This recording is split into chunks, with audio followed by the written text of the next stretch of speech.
हम रोज जिन हमवार सुरमई सड़कों पर सफर करते हैं, कभी सोचा है कि उनके नीचे क्या राज छुपा है? ये सिर्फ कंक्रीट की पट्टियां नहीं है, ये तो जदीद इंजीनियरिंग का एक कमाल है। और ये बनती कैसे है, ये जानना वाकई बहुत दिलचस्प है। जरा सोचें, अमेरिका हर साल 40,000 किलोमीटर नई सड़कें बनाता है। ये इतनी लंबी हैं कि पूरी दुनिया का चक्कर लगाया जा सकता है। और उनमें से तकरीबन 1/3 कंक्रीट की होती हैं, जो आधी सदी तक चलने के लिए बनाई जाती हैं। तो ये सिर्फ रास्ते नहीं, ये इंजीनियरिंग के वो शाकार हैं जो वक्त के इम्तिहान पर पूरा उतरते हैं। तो आखिर ये सड़कें बनती कैसे हैं जो दहाइयों तक कायम रहती हैं? देखें, ये कोई आम तामीराती काम नहीं है। इसमें जो बारीकी और जदीद टेक्नोलॉजी इस्तेमाल होती है ना, वो कमाल की है। और मशीनें मशीनें तो ऐसी हैं कि लगता है जैसे किसी साइंस फिक्शन फिल्म से निकल कर आई हों। ये सब कुछ मुमकिन कैसे होता है? इसका जवाब है एक बहुत बड़ी मशीनरी में, जिसे पिविंग ट्रेन कहते हैं। इसे आप यूं समझ लें कि ये पहियों पर चलती एक पूरी फैक्ट्री है। एक तरफ से खाम माल अंदर जाता है और दूसरी तरफ से एक मुकम्मल सड़क बाहर निकलती है। अब ये जो पेविंग ट्रेन है ना, ये असल में 3 माहिर मशीनों का एक काफिला है। सबसे आगे चलता है प्लेसेस स्प्रेडर, जिसका काम है ताज़ा कंक्रीट को एक मोटे ग्रे कालीन की तरह बिछा देना। इसके ठीक पीछे आता है इसका असल जादूगर स्लिप फॉर्म प्योर, जो इसे एकदम परफेक्ट हमवार सड़क की शक्ल दे देता है। और सबसे आखिर में आती है टेक्सचरिंग और क्योरिंग मशीन, जो इसकी फाइनल फिनिशिंग करती है, उसे मजबूत बनाती है और महफूज भी। ये सारा काम एक साथ बगैर रुके चलता रहता है। इस पूरी ट्रेन का जो दिल है ना, वो है स्लिप फॉर्म प्योर। इसे समझना है तो बस ये सोचें कि ये सड़कें बनाने वाला एक बहुत बड़ा 3D प्रिंटर है। पहले क्या होता था, सड़क के दोनों तरफ लकड़ी या लोहे के फ्रेम लगाते थे, लेकिन ये मशीन सब कुछ एक ही बार में करती है। ये चलती जाती है और अपने पीछे एक परफेक्ट शक्ल की सड़क छोड़ती जाती है, जो अपनी जगह खुद कायम रहती है। अच्छा, तो इस प्योर के अंदर आखिर चल क्या रहा होता है? ये एक बहुत ही मुनज़्ज़म किस्म का मैकेनिकल डांस है। एक ऑगर कंक्रीट को बिल्कुल बराबर फैलाता है। फिर आते हैं ज़बरदस्त वाइब्रेटर्स, जो कंक्रीट में से हवा का एक एक बुलबुला निचोड़कर बाहर निकाल देते हैं, ताकि वो एकदम ठोस हो जाए। और आखिर में एक सांचा यानी मोल्ड, उसे वो हमवार शक्ल लेता है जो हमें नजर आती है। ये सब मिलकर एक ऐसी मजबूत और परफेक्ट स्लैब तैयार करते हैं जिसमें कोई खामी ना हो। ठीक है, मशीन तो बहुत जबरदस्त है, लेकिन सोचने की बात यह है कि दुनिया की बेहतरीन मशीन भी किसी काम की नहीं अगर उसे दिया जाने वाला मटेरियल ही ठीक ना हो। यानी प्योर की कारकर्दगी का इन्हिसार उस कंक्रीट पर है जो वो इस्तेमाल कर रहा है। तो एक बेहतरीन सड़क बनाने की असल कहानी मशीन से भी पहले उसके मिक्सचर से शुरू होती है। तो फिर एक परफेक्ट सड़क का राज है क्या? जवाब है कंक्रीट के मिक्सचर में, और उसमें इस्तेमाल होने वाली नाकाबिल यकीन हद तक दुरुस्तगी में। एक एक चीज का तनासब बिल्कुल परफेक्ट होना चाहिए। इसे आप एक केक की तरकीब समझ लें। कंक्रीट में बुनियादी तौर पर 4 चीजें होती हैं। 70% तो होते हैं एग्रीगेट्स, यानी बजरी और रेत। 15% सीमेंट, जो सबको जोड़ने वाली गोंद है। 10% पानी, जिससे केमिकल रिएक्शन शुरू होता है। और 5% होते हैं कुछ खास एडिटिव्स। लेकिन असल खेल इनके तनासुब का है। पानी जरा सा भी ज्यादा हुआ तो सड़क कमजोर पड़ जाएगी। ये एक केमिस्ट्री का फॉर्मूला है जिससे बिल्कुल ठीक होना ही पड़ता है।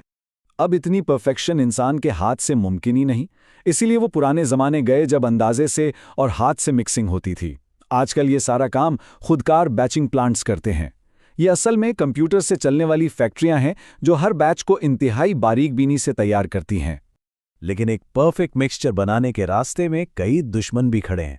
मिसाल के तौर पर रेत में नमी, जो दिन में कई बार बदल सकती है। वजन करने वाली मशीनें वक्त के साथ साथ थोड़ी बहुत आउट हो सकती है। और हाँ, इंसानी गलती का चांस तो हमेशा ही रहता है।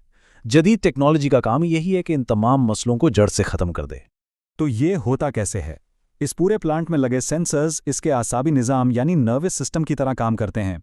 माइक्रोवेव डिटेक्टर्स हर वक्त रेत में नमी की मिकदार चेक करते रहते हैं, और लोड सेल्स हर चीज़ को बिल्कुल ठीक ठीक तोलते हैं।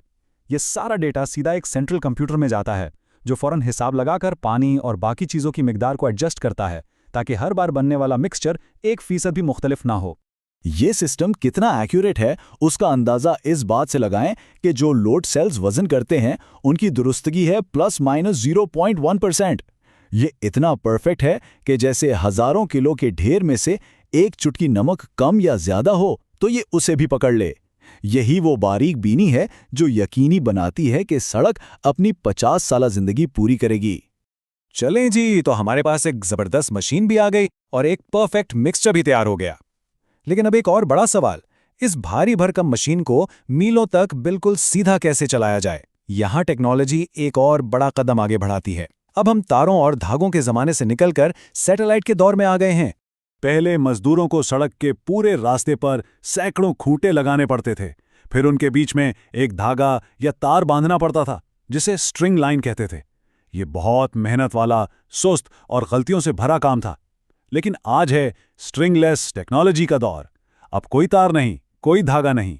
जीपीएस और रोबोटिक स्टेशंस मिलकर इस प्योर को एक डिजिटल नक्शे पर चलाते हैं, और वो भी मिलीमीटर की एक्यूरेसी के साथ। ये जो पुराना तरीका था ना, ये सिर्फ मुश्किल ही नहीं था बल्कि खतरनाक भी था। हर तरफ फैली ये तारें काम करने वालों के लिए एक खतरा थीं। इस नई स्ट्रिंगलेस टेक्नोलॉजी ने न सिर्फ काम को तेज और बेहतर किया, बल्कि पूरी कंस्ट्रक्शन साइट को बहुत ज़्यादा महफूज भी बना दिया है। तो इस नई टेक्नोलॉजी के फायदे क्या हैं? बहुत सारे हैं। काम तेजी से होता है, मतलब सड़कें जल्दी बनकर ट्रैफिक के लिए खुल जाती हैं। गलतियां ना होने के बराबर हैं, जिससे आवाम का पैसा बचता है। और सबसे बढ़कर जो सड़क बनती है वो बेहद हमवार और आरामदाह होती है, खासतौर पर घुमाव और मोड़ पर। तो ये सारी टेक्नोलॉजीज जब एक साथ मिलती हैं तो नतीजा सिर्फ बेहतर सड़कें नहीं होती, बल्कि ये हमें इंफ्रास्ट्रक्चर के एक बिल्कुल नए मुस्तकबिल की तरफ लेकर जा रही हैं। जरा इस सफर पर नजर डालें। 1947 में पहला तजुर्बाती प्योर बना और फिर 1999 में पहली बार स्ट्रिंगलेस टेक्नोलॉजी इस्तेमाल हुई। तरक्की की रफ्तार वाकई हैरान करने वाली है। और अब बात सिर्फ बेहतर सड़कें बनाने की नहीं रही। अब हम एक ऐसे मुस्तकबिल की तरफ जा रहे हैं जहां 2050 तक हमारी सड़कें खुद सोचने समझने वाली यानी ज़हीन हो जाएंगी। मुस्तकबिल की बात करें तो एक बहुत ही दिलचस्प कॉन्सेप्ट है डिजिटल ट्विन का। इसे आप ऐसे समझें कि किसी भी सड़क का एक इंतहाई डिटेल वाला वर्चुअल या कंप्यूटराइज्ड मॉडल बना लिया जाता है। अब इंजीनियर्स इस वर्चुअल सड़क पर हर तरह के टेस्ट कर सकते हैं, मौसम के असरात, ट्रैफिक का दबाव, सब कुछ। और ये सब कुछ असल सड़क पर एक ईंट रखने से भी पहले होता है। और यही चीज़ हमें आने वाले कल की सड़कों की एक झलक दिखाती है। ये सड़कें सिर्फ कंक्रीट की एक पट्टी नहीं होंगी, इनके अंदर सेंसर्स लगे होंगे जो हर लम्हा अपनी हालत को मॉनिटर करेंगे और खराबी होने से पहले ही बता देंगे। ये सड़कें खुद चलने वाली गाड़ियों से बात करेंगी और ट्रैफिक को बेहतर तरीके से मैनेज करेंगी, जिससे न सिर्फ लागत कम होगी बल्कि सफ़र भी बहुत आसान हो जाएगा। तो आखिर में एक सवाल जहन में आता है, जब हमारी सड़कें, हमारे पुल, हमारा पूरा इंफ्रास्ट्रक्चर खुद ज़हीन हो जाएगा और हमसे बात करने लगेगा, तो सोचें कि हम क्या कुछ नहीं कर सकते। हम सिर्फ सड़कें नहीं बना रहे हैं, हम एक ऐसा मुस्तकबिल बना रहे हैं जो पहले से कहीं ज़्यादा महफूज, ज़्यादा कारआमद और सबके लिए आपस में जुड़ा हुआ होगा।